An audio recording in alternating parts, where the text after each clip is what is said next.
The parking lot was silent in the early morning.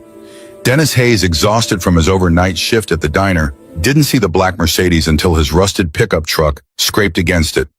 Metal grinding against metal, a long, ugly scratch carved into the pristine paint. His heart stopped. No one was around. No cameras pointed this way. He could drive away, pretend it never happened. But then Charlie's face flashed in his mind, his 8-year-old son, who believed his father was a hero. Dennis fumbled for a pen with trembling hands. On a crumpled napkin from his pocket, he wrote the words that would unravel his life. "I'm so sorry for scratching your car. I will take full responsibility. Please call me." He left his phone number and placed the note under the windshield wiper. What Dennis didn't know was that the car belonged to Rachel Bennett, a CEO who had been searching for someone exactly like him. Someone honest enough to confess when no one was watching. This wasn't about a scratch. It was about something far bigger, and Dennis had just walked into a test that would change everything. Dennis drove home through streets still dark with pre-dawn silence. The apartment he shared with Charlie was on the 4th floor of a building with peeling paint and a broken elevator. Inside, Charlie slept, curled under a thin blanket that had belonged to his mother. Dennis stood in the doorway, watching his son breathe, the boy's face peaceful and innocent of their daily struggle. Years ago, Dennis had been a mechanical engineer at a respected firm. Then Lisa got sick. Cancer took her fast, leaving behind crushing medical debt and a young boy.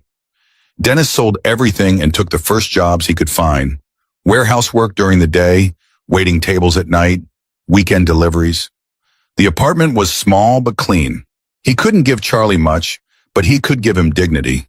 On the kitchen counter sat bills stamped overdue, months behind on rent. One more month and they'd be on the street. Dennis made coffee and stared at his phone. The Mercedes owner would call, demanding payment. The scratch would cost $1,500, maybe more. He had $247 in his bank account, but he had done the right thing. When Charlie was old enough to understand, Dennis wanted his son to know his father had been a man of integrity, even when it cost everything. Charlie woke, climbing into Dennis's lap without a word. Dennis wrapped his arms around his son and breathed in the scent of cheap shampoo and childhood. "Morning, buddy," he whispered. These quiet morning embraces kept Dennis going. Dennis walked Charlie to the bus stop. Other kids wore name-brand sneakers and carried character lunchboxes. Charlie's shoes had holes covered with cardboard. His lunch was peanut butter sandwiches in a paper bag. When the bus pulled away, Charlie pressed his face to the window and waved. Dennis waved back, smiling until the bus disappeared. Then his smile fell away. The phone rang that afternoon, an unknown number. Dennis answered, his voice rough. "Hello." A woman's voice came through, smooth and professional. "Is this Dennis Hayes? I'm Rachel Bennett. You left a note on my car." Dennis's heart hammered. "Yes, ma'am. I'm so sorry. I take full responsibility." There was a pause. "Why didn't you just drive away? No one was watching." The question caught him off guard. "Because my son asked me every night if I did the right thing that day. I needed to say yes." When Rachel spoke again, her voice had softened. "The repair will cost $1,800. Dennis closed his eyes. 1,800 might as well have been 18,000. "I'll pay it. It might take time, but I promise I'll pay every cent." Rachel paused. "I'd like to discuss this in person. Can you meet at the downtown coffee shop on 5th Street? Dennis agreed because what choice did he have? After hanging up, he stared at his phone. Something about the conversation felt strange, but he pushed the thoughts away. He pulled extra shifts, loading boxes until his back screamed. Every tip went into an envelope hidden in his drawer. By the end of the week, he had scraped together another $160, still nowhere near enough, but it was something. Dennis put on his only dress shirt and stared at the mirror. He looked like what he was, a man barely holding on, but he straightened his shoulders. He would face this with dignity. The coffee shop was in a part of town Dennis rarely visited, glass towers and people in expensive suits. Inside, Rachel Bennett sat at a corner table. She was young, with sharp eyes that took in everything. She stood and shook his hand firmly. "Mr. Hayes, thank you for coming." She ordered them both coffee, then studied him with uncomfortable intensity. Tell me about yourself, Dennis. He shifted. There's not much to tell. I work 3 jobs. I have a son. I'm trying to do right by him. Rachel tilted her head. You used to be an engineer, excellent performance reviews at Morrison Industrial. Then you quit. Dennis felt his face flush. You investigated me. Rachel didn't apologize. Your wife died. You quit to care for her and your son. The medical bills bankrupted you. Since then, you've been working jobs you are overqualified for. Dennis's hands clenched. What's your point? Rachel leaned forward. Why haven't you gone back to engineering? The question stung. I've been out too long. Technology moves fast, and I work 16-hour days just to survive. Rachel nodded. What if I could offer you a way to pay off that scratch and change your situation? Dennis felt hope, then suspicion. I don't take charity. Rachel's eyes flashed. Good. I'm not offering any. I'm offering you a job. She slid a business card across the table. I own Bennett Technologies. We design logistics software. I need someone in warehouse operations who understands both manual labor and technical work. $60,000 a year to start, benefits included. Dennis stared at the card. It was more than he made from all 3 jobs combined. Too good to be true. Why me? Rachel sat back. Because you left that note. I've interviewed dozens of candidates. None had what I really needed. Integrity, someone who does the right thing when no one's watching. Dennis shook his head. You can't offer a job because of a note. Rachel smiled. It's my company, but there are conditions. 90 days probation. If you can't perform, you're out, and you'll still owe me for the car. Dennis felt the trap closing. If he failed, he'd be worse off. But if he didn't try, he'd always wonder. He thought of Charlie, the holes in his shoes, standing apart from other kids. What about the car? Rachel waved dismissively. Part of your probation. Make it through 90 days. We're even. If not, payment plan. Dennis picked up the card. When do I start? Rachel's smile widened. Soon. Don't be late. She stood to leave, then paused. Dennis, I'm not doing this out of pity. I believe you have value that's being wasted. Don't make me regret it. Dennis woke early, walked Charlie to Mrs. Patterson's, kneeling to tie his son's shoes. I got a new job, buddy. Dad will be home for dinner now. Real dinner. Charlie's eyes widened. Every night? Every night. The boy hugged him tight. That hug carried Dennis through the nervous drive to Bennett Technologies. The warehouse was huge, filled with equipment and supplies. Workers moved with practiced efficiency. Dennis reported to Troy, the warehouse supervisor, a thick-necked man who looked at him with suspicion. You're the new guy, Rachel's special project. The way he said it sounded like an insult. Dennis kept his face neutral. Just here to work. Troy grunted. We'll see how long that lasts. Rich ladies' charity cases don't usually make it past the first week. He handed Dennis a vest and clipboard. Inventory duty. Count everything in Section C. Should take you all day if you do it right. The work was tedious but familiar. Dennis counted boxes, checked serial numbers, entered data. Around him, workers whispered and shot curious glances. He ignored them and focused on the task. By shift's end, he had finished Section C and started Section D. Troy checked his work, clearly expecting mistakes. He found none. Dennis clocked out and drove home.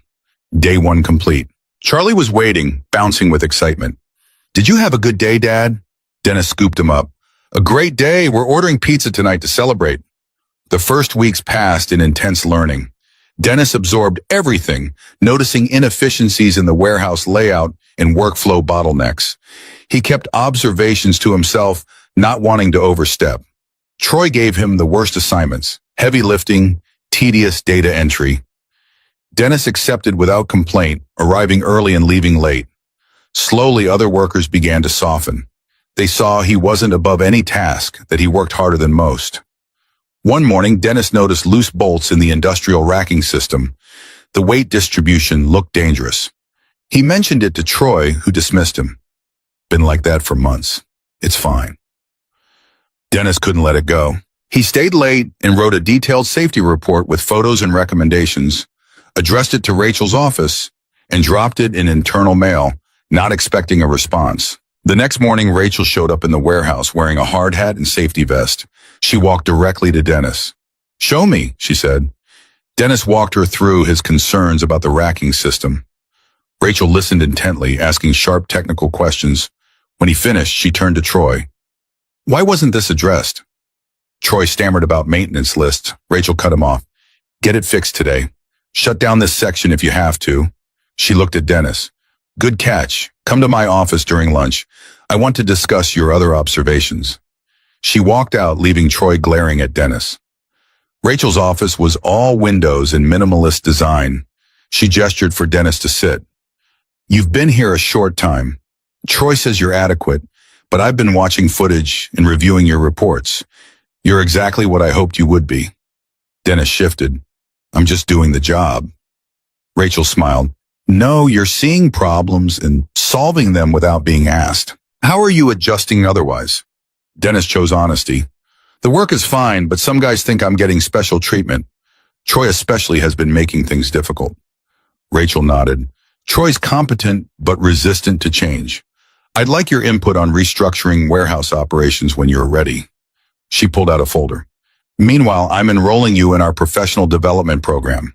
2 evenings a week, supply chain management, new software, optional for most, mandatory for you."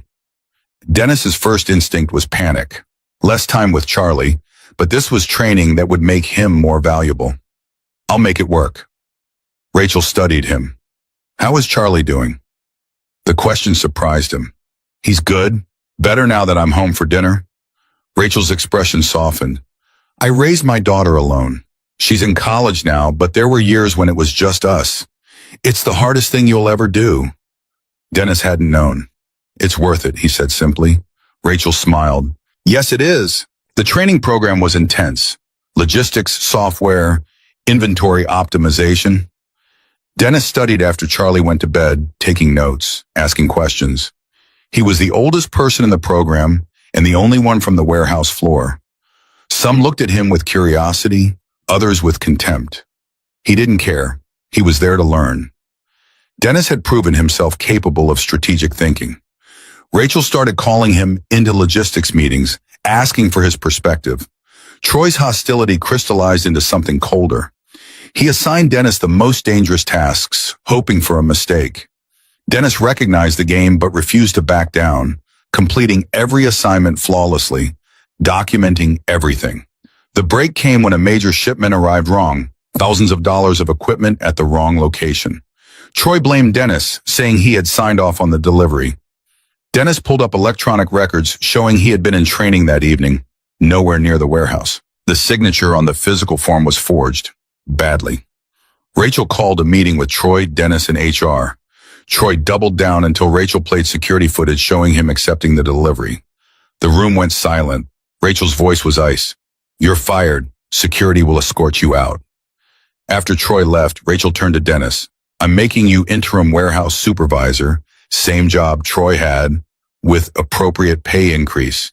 If you perform well, it's yours permanently." Dennis felt the floor drop. "I've only been here a short time." Rachel met his eyes. "And you've shown more leadership and integrity than Troy did in years. Do you want the job or not?" Dennis thought of Charlie, of the stable future this could provide. "I want it," Rachel nodded. "Good. And Dennis, your probation is over. You've more than proven yourself. Welcome to Bennett Technologies." The promotion changed everything. Dennis's salary jumped to $75,000. He paid off back rent, bought Charlie new clothes and shoes, restocked the refrigerator. At work, Dennis implemented the changes he had been cataloging: reorganized layout, updated inventory system, new safety protocols. Not everyone liked the changes, but results were undeniable. Productivity increased, errors decreased. Rachel sent a short email. "Well done." Charlie blossomed with the stability. His grades improved. He made friends, talked more about school. The haunted look in his eyes began to fade. Dennis coached Charlie's weekend soccer team, something he never would have had time for before.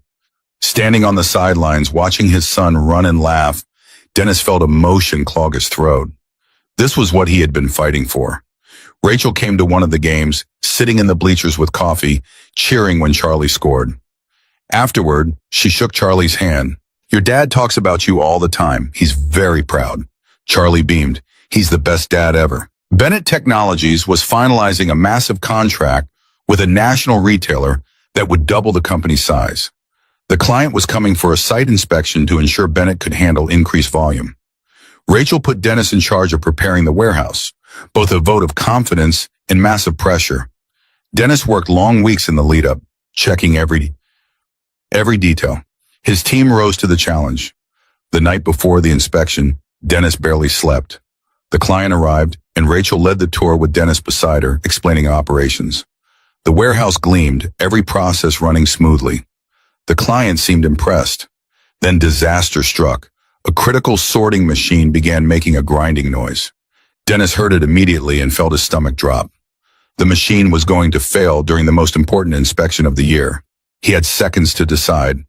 Pretend not to notice and hope it held together or shut it down, disrupting the demonstration. Dennis made the decision instantly. "Hold on," he said, walking to the control panel. He shut down the machine mid-cycle. The warehouse fell silent. Rachel looked alarmed. The client frowned.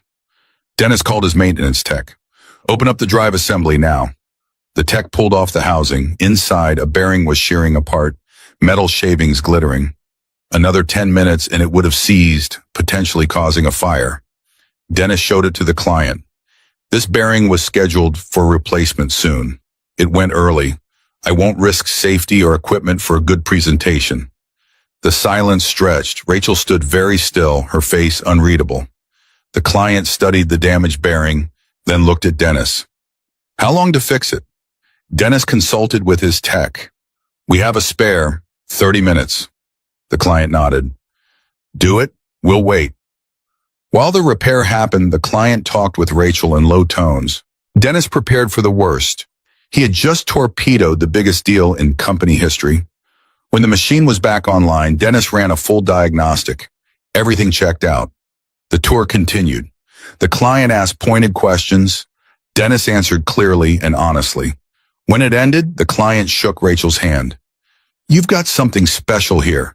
That kind of integrity in operations is rare. We're signing the contract." After they left, Rachel found Dennis in his office. He stood, ready for whatever came. Rachel closed the door and leaned against it. "You just cost me years of my life." Dennis waited. Rachel started laughing, pure relief. "I thought you had lost your mind, but you made exactly the right call. That bearing would have failed during the first week of increased production. Can you imagine the lawsuit, the damage to our reputation? You saved this company." Dennis felt his knees go weak. "I just did what needed to be done." Rachel shook her head. "No, you did what Troy never would have done. You chose integrity over optics. That's why I hired you." The contract was signed. Bennett Technologies exploded in size. New equipment, new hires, new challenges. Dennis worked with Rachel directly, scaling the warehouse operations. She trusted his judgment completely. Their working relationship developed into mutual respect, then friendship. Rachel invited Dennis and Charlie to dinner, where they met her daughter Amber, home from college. The two families ate together, sharing stories and laughter. Watching his son be normal made Dennis realize how far they had come. Charlie's school had a father-son breakfast. Dennis attended without worrying about losing wages. They sat eating pancakes, Charlie chattering about a science project. Other fathers nodded to Dennis in greeting. Charlie showed his report card, straight A's. "I worked really hard," he said proudly. Dennis pulled him into a hug. "I'm so proud of you." The teacher called for attention. The kids had written essays about their fathers. When it was Charlie's turn, he stood nervously. "My dad is a hero," Charlie read, his voice growing stronger. "He works really hard so I can have a good life. He always does the right thing, even when it's hard. One time he made a mistake, and he fixed it by being honest. That's how he got his good job. My dad says, integrity means doing the right thing when nobody is watching. I want to be like my dad when I grow up." The room applauded, Dennis's vision blurred with tears. After breakfast, they walked to the car hand in hand. "Did you like my essay?" Charlie asked. Dennis nodded, not trusting his voice. Everything he had been through was worth it for this moment. At work, Dennis had become indispensable. Rachel promoted him to director of operations, overseeing all logistics. It was a title Dennis never imagined having, a salary that felt surreal. He moved out of the old apartment into a modest house with a yard, nothing fancy, but it was theirs. Charlie had his own room, decorated with posters of soccer players and planets. They got a train, a scruffy mutt from the shelter that Charlie named Buddy. On weekends, they played catch in the backyard and took Buddy to the park. It was a normal life, the kind Dennis had stopped believing was possible for them, and he still worked hard, still put in long hours, but it was different now. He was building something instead of just surviving. Rachel called Dennis into her office. She had something on her desk covered with a cloth. "I want to show you something," she said, pulling off the cloth. Underneath was a framed piece of paper, the original napkin note Dennis had left on her car, preserved behind glass. Beneath it, a small plaque read, "Honesty is the first chapter of wisdom." Dennis stared, memories flooding back. "I don't understand," Rachel smiled. "This note changed both our lives. I was about to give up on finding people with real integrity. Everyone I hired talked a good game but failed when tested. Then you left this, and I realized what I had been doing wrong. I was looking in the wrong places." She picked up the frame carefully. "I'm hanging this in the lobby. Every employee who comes through those doors needs to see it, needs to understand what this company values above everything else." Dennis felt emotion tighten his chest. "Rachel, I was just trying to do the right thing." She met his eyes. "Exactly, and that's what makes you extraordinary. Most people wouldn't have left the note. Most people would have driven away, but you didn't. You couldn't. And that choice echoed through everything that followed." Rachel paused. "I need to tell you something. That morning wasn't an accident. I mean, you really did scratch my car, but I had been watching you for weeks." Dennis frowned, confused. "Watching me?" Rachel nodded. "One of my warehouse supervisors mentioned a man who worked 3 jobs, never complained, always helped others, even though he barely had anything himself. I was curious. I investigated. I saw your background, your story. I wanted to meet you, but needed an authentic situation. So when you scratched my car, I saw an opportunity. I could have gotten it fixed immediately and never called, but I wanted to see what kind of man leaves a note when he could walk away. You passed the first test. Then I gave you harder ones. Troy was instructed to make things difficult. The broken machine during the inspection, I needed to know you would choose correctly when the stakes were highest." Dennis sat down, processing this. "You've been testing me this whole time." Rachel's expression was serious. "I've been giving you opportunities to prove what I suspected. That you're someone who can't be corrupted by convenience or fear. You've exceeded my expectations at every turn." Dennis didn't know whether to be angry or grateful. "Why tell me now?" Rachel set the frame down. "Because the tests are over. You've proven yourself beyond doubt. I want you to know that everything you've achieved, you earned. Not because of my pity, but because you're genuinely exceptional. The job is yours because you're the best person for it." The lobby installation happened soon after. The frame note was mounted prominently. Rachel held a small ceremony, gathering all employees. "This company was built on innovation and hard work," she said, "but those things mean nothing without integrity. Dennis Hayes represents what I want everyone here to aspire to. He made a choice when no one was watching.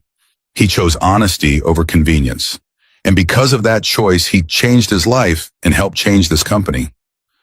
The employees applauded. The note became a symbol, part of Bennett Technologies' identity. New employees were told the story during orientation.